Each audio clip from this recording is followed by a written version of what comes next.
When I graduated from university, I worked in the heritage sector, the patrimonial sector in Australia. And I worked for 6 or 7 years there, working within the legislation and government policy to do what we call environmental impact assessments and significance assessments.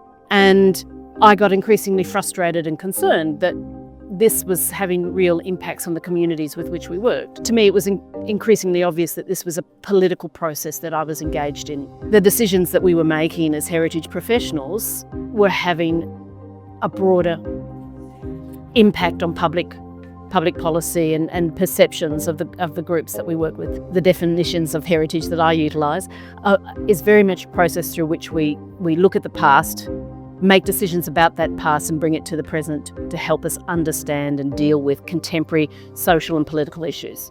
Thus, heritage is always political.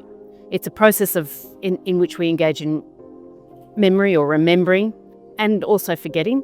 It is thus, again, intimately linked to issues of the validation or delegitimization of certain memories and recollections and narratives. And again, it boils down to being very aware of the political consequences of our actions and what we are doing and what we are doing with heritage does in the wider political and social context in which we work. I think these concerns are in some way perennial. I think these sorts of concerns are going to be continually rehearsed in many parts of the world. Yesterday I got to speak to 5 PhD and master students. Some of the topics that students were doing very much dovetailed with work that I'm doing and my concerns. There was an architectural student, for instance, who was starting to struggle with some of the very issues that I had been struggling with 35 years ago as a heritage professional. And again, there was students working with community groups that talking about issues that I recognise, not only from my work back then, but my continued academic work in heritage, that they are addressing issues that we see again and again in critical heritage studies. How do we engage with communities in ways that avoids appropriation, but also allows us to develop our own critical understanding of what it is that heritage does in society? Today I'm going to be talking about the politics of heritage, but also the emotionality of that and how heritage is not only a way through which we deal with social problems in the present, it's also a process through which we examine and negotiate our emotional responses and our emotional investments in certain narratives, and that can make the politics of what we do even more intense. Embrace the politics, but also embrace the emotionality of it, because emotion is where we will, if we understand the emotionality of heritage, it is where we will have opportunities to influence social debates, because many of these debates are so emotive that facts alone are not going to influence. We need to understand the emotionality of this and not shy away from that. Heritage isn't always about the great and the good. It is about issues of shame and guilt and loss and distress, and we need to develop ways of engaging with that as well, and not to shy away from that. And that's certainly in my own country a significant issue. What we see both in Lotta and in other communities like Castleford and communities that working class communities in Australia, the United States, Germany and many other countries, is the uptake of concepts of heritage and commitments to preserve heritage as those communities are reworking their sense of place and identity in the face of deindustrialisation and the loss of work. Deindustrialisation has had tremendous social and political implications and economic implications for communities.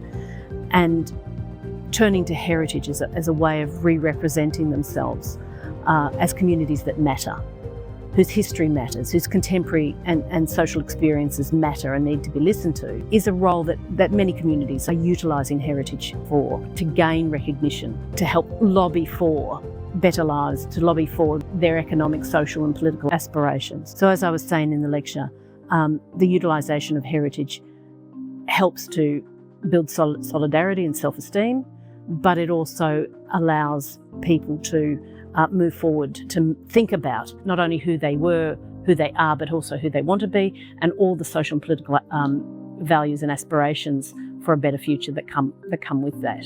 Heritage is about people, and what heritage professionals and heritage academics do impacts people on whose heritage they are working. So it is vitally important to engage communities in any process of any amount of research or practice that impacts or has a consequence on their heritage, because it will also have a consequence for themselves, for how they understand themselves, how they wish to express themselves, and how they may be understood also by other audiences outside of the community. The trip to Lotte was just fantastic. It was just like, it was really fascinating to see the commitment that people had to heritage and how they saw heritage as part of their political negotiations for their community. It was very forcefully reminded me of so many other communities that I've either worked with or had the privilege of seeing in action.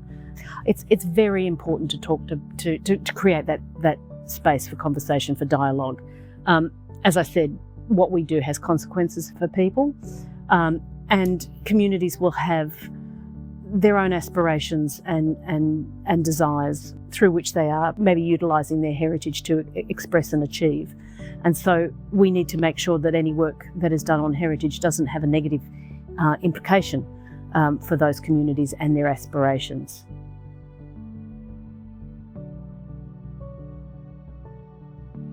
So the idea is that we're going to use this footage to make a video that we can show to the communities. Do you have any message that you want to leave them with? I guess the point that comes very strongly out of what I've seen other communities doing is to stick to their own definitions of heritage and not to allow the state or heritage experts to tell them otherwise. To stick to their sense of heritage and identity, and to actively utilise that for negotiating political gain and economic gain and so on is important. Despite what those who may still be working within the authorised heritage discourse may say or do, that what they are doing is really important.